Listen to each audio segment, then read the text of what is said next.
அதாவது ஒரு ஒரு வார்த்தை சொல்லுவாங்க, விதி மதியதை விட பெரியது அப்படின்னு. காலத்தை விட பெரிய கொடூரமான தண்டனை கொடுக்கக்கூடிய ஒரு தர்ம தேவதை யாருமே இல்லைங்க.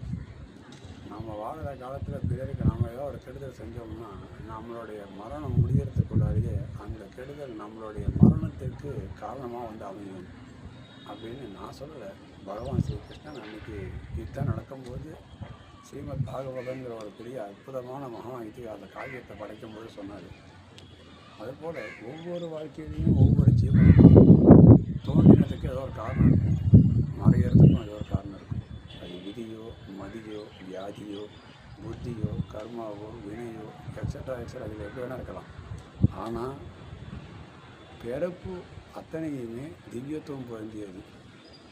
மரணம் நாம் எப்படிப்பட்டவனுக்கு வாழ்ந்தோம், எப்படியா வாழ்ந்திருக்கோம், எப்படியாப்பட்டவனாக இருந்து மறைஞ்சிருக்கோம் அப்படிங்கிறது ஒருத்தனுடைய மரணம் சொல்லும் அவன் எப்படிப்பட்டவன். அதனால் ஒருத்தனுடைய மரணத்தில் பிறர் தண்டிக்கப்பட்டதுனால அவன் கெட்டவன் சொல்லிட முடியாது. அந்த கெட்டவனால் இவன் எப்படி தண்டிக்கப்பட்டுருக்கான்னு பார்க்கணும், அதில் இருக்கக்கூடிய தர்ம வழி என்னென்னு பார்க்கணும் அப்படிங்கிறதையும் ஸ்ரீமத் பாகவதமே கூடுறது.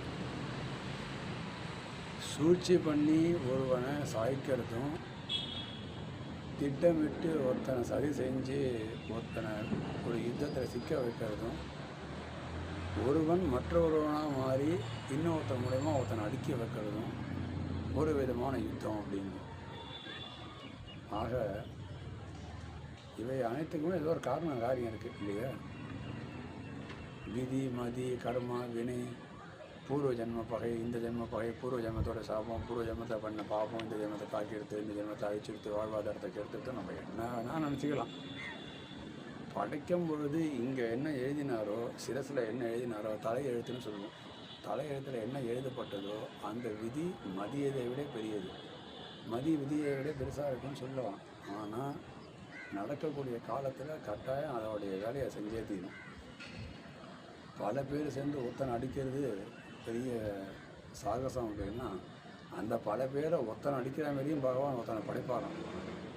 அதுக்கும் ஒரு பழமொழி இருக்குது, இலியோரை வலியோர் வாட்டினால் வலியோரை தெய்வம் வாட்டும்னு.